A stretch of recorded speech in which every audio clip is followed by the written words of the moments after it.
I'm Jim Lacona, father of Charles, and I was born right here in Des Moines, Iowa.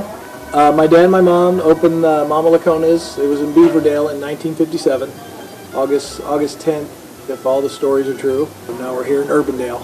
I know my grandma and my grandpa, Teresa and James, they had a restaurant or something at the Union Station where the railroad tracks, and they fed the servicemen.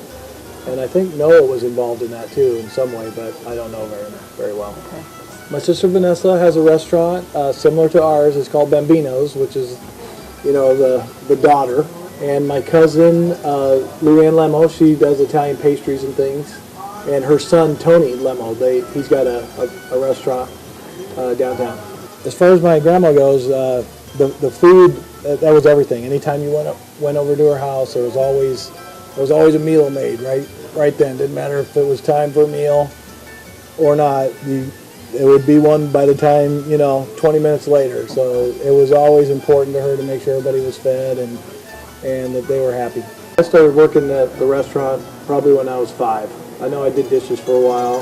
Then I was a busboy, then a waiter, and then start working up front and start making pizzas. My dad and my two sisters, Vanessa and Valerie, they did take a trip over to Italy.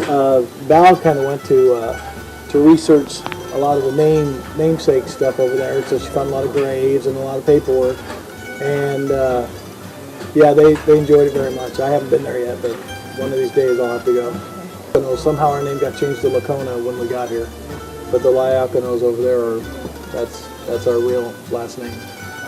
We had a couple of family gatherings, probably about 10 years ago. It might even been more than that. It just seems like 10 years ago, but we got together at the park and just invited everybody to come over. And I wish we'd do it more often, but I mean, we did do it a couple times where just everybody came. There had to be at least 100 people, descendants of Mama and James Lacona.